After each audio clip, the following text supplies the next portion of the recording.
शत्रुघ्न है नाम हमारो, मन लौड़ा शोर मारो। शत्रुघ्न है नाम हमारो। पुलिस अधीक्षक साइबर क्राइम श्री राजेश यादव जी, श्री समीर रंजन पांडा समन्वयक एवं महाप्रबंधक राज्य स्तरीय बैंकर्स समिति, इसको SLBC कहते हैं, श्री टिकेश चंद्र मुख्य महाप्रबंधक export import bank of India Mumbai, Shri Rajesh Kumar Singh मुख्य महाप्रबंधक केनरा बैंक, श्री संजीव भारद्वाज अध्यक्ष प्रथमा यूपी ग्रामीण बैंक। यहाँ पर उपस्थित सभी सम्मानित बहन और भाई, पत्रकार एवं छायाकार मित्रों, काफी देर से आप लोग यहाँ पर बैठे हैं। कोई भी कार्यक्रम इस प्रकार का हो जिसमें लोग जमवाई और अगड़ाई न लें, मेरी पूरा कोशिश रहेगी कि हम अपनी बात को बहुत सीमित शब्दों में आपके तक पहुंचा सकें। आज का ये कार्यक्रम विशेष रूप से हमारे एंटरप्रेन्योर्स को प्रोत्साहित करने के लिए आयोजित किया गया है। हम सब जानते हैं कि अगर आर्थिक स्थिति ठीक है तो सारी स्थिति ठीक है। प्रधानमंत्री जी का जो सपना है देश को आत्मनिर्भर बनाने का, $5 ट्रिलियन इकोनॉमी को बनाने का, अभी तक हम 5वें नंबर की इकोनॉमी हैं। हमसे ऊपर अमेरिका, चाइना, जापान और जर्मनी, ये चारों कंट्री हमसे ऊपर। लेकिन आने वाले समय में जो हम सिनेरियो देख रहे हैं, जिस प्रकार से आप लोगों का उत्साह बढ़ रहा है और जिस प्रकार से देश प्रगति कर रहा है, तो हम निकट भविष्य में तीसरी अर्थव्यवस्था दुनिया की बने, ये हम सब की कल्पना है। मैं समझता हूँ इसमें सभी लोगों को इस बात की खुशी भी होगी। बहनों और भाइयों, इसके लिए खास तौर से उत्तर प्रदेश चूंकि बड़ा राज्य है, इसलिए हमारे मुख्यमंत्री जी ने भी एक संकल्प लिया है कि उत्तर प्रदेश को $1 ट्रिलियन इकोनॉमी बनाने का। हम सब जानते हैं कि कृषि क्षेत्र में एक सीमित तरीके से हम आगे बढ़ सकते हैं, अपनी अर्थव्यवस्था को बढ़ा सकते हैं, लेकिन मैन्युफैक्चरिंग सेक्टर में हम बड़े पैमाने पर आगे बढ़ा सकते हैं और सर्विस सेक्टर में भी आगे बढ़ा सकते हैं बहुत बड़े पैमाने। इसलिए इस बात पर फोकस किया गया और उत्तर प्रदेश में हमारी डिफरेंट सेक्टर्स में हमने पॉलिसीज को फ्लोट किया और खास तौर से डेवलपमेंट के लिए जो भी विषय आवश्यक थे, जैसे कम्युनिकेशन और ट्रांसपोर्टेशन सिस्टम को स्ट्रेंथन करना, उसके लिए सबसे ज़्यादा फोकस किया गया।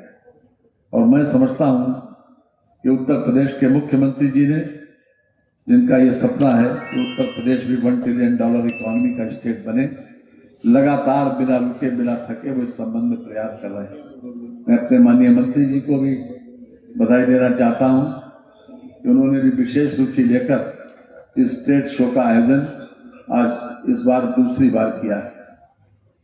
निश्चित रूप से जो हमारे MSME सेक्टर है, उसी में ODOP भी है। उन लोगों के पास अभी तक अपना प्रोडक्ट तो बनाते थे, लेकिन ऐसी कोई मार्केट नहीं थी कि जहां पर वो अपने प्रोडक्ट को डिस्प्ले कर सके, तो उनको बूस्ट नहीं मिल पा रहा था, उनको प्रोत्साहन करने की कोई ऐसी स्थिति नहीं थी कि जिससे वो प्रोत्साहित होते। इस प्रकार के ट्रेड शो से वो अपना प्रोडक्ट यहाँ पर लाएंगे। देश और दुनिया के लोग यहाँ पर आए हैं, लगभग 80 देशों के लोग यहाँ पर आए हैं, 500 से ज़्यादा। वो सिर्फ यहाँ पर ये ट्रेड शो देखने और आवश्यकता अनुसार अपनी ज़रूरत की चीज़ों को खरीदने के लिए यहाँ पर आए।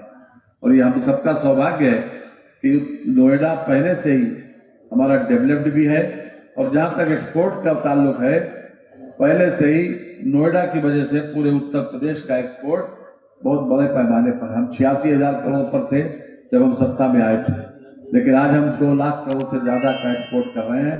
उसमें नोएडा का सॉफ्टवेयर इंडस्ट्री सबसे ज़्यादा उसमें उसका पार्ट है।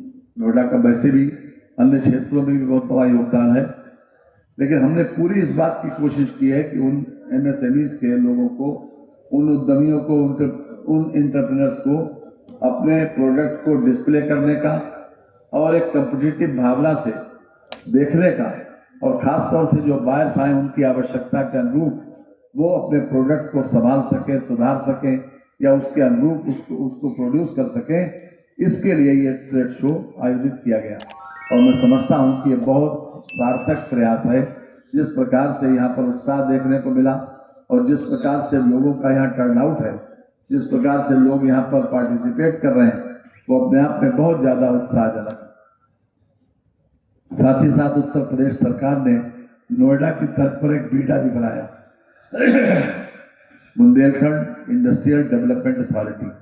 नोएडा 13,000 हेक्टेयर पर बना था और अब बुंदेलखंड इंडस्ट्रियल डेवलपमेंट अथॉरिटी के लिए 14,000 हेक्टेयर जमीन आइडेंटिफाई की गई। इसी तर्ज पर लगातार उस क्षेत्र को भी हम बढ़ावा दें, पूरे उत्तर प्रदेश को एक बड़े पैमाने पर एक इंडस्ट्रियल हब के रूप में डेवलप करें, ये हमारी सरकार का सपना है। इसके लिए हमने काफ़ी कुछ, चाहे निवेश मित्र हो, चाहे निवेश सारथी हो, इसके गठन किया है कि ताकि लोगों को फैसिलिटेट किया जा सके इन संस्थाओं के माध्यम से। 60 से अधिक श्रम कानूनों को भी सरलीकरण किया गया है, ऑनलाइन इंसेंटिव देने की व्यवस्था की गई है। इन्वेस्टर्स को खास तौर से लैंड परचेज से लेकर, चाहे स्टाम्प ड्यूटी का मामला हो, चाहे दूसरे प्रकार की सब्सिडी हो, हर स्तर पर उनको सब्सिडी देने की व्यवस्था भी की गई है।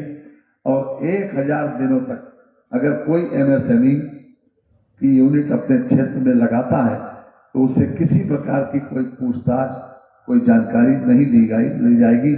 इसके बाद वो सारी फॉर्मेलिटीज अपनी इस पीरियड में पूरी करे, तब तक कोई किसी प्रकार का कोई इसको डिस्टर्बेंस नहीं होगा।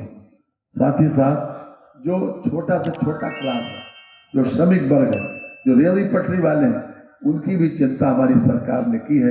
रेली पटरी वालों से लेकर जो केवल श्रम के ऊपर निर्भर करते हैं, जो केवल अपना किसी न किसी प्रकार का जिनके पास कोई हुनर है, उनके लिए भी बिना ब्याज के ऋण की व्यवस्था भी की है।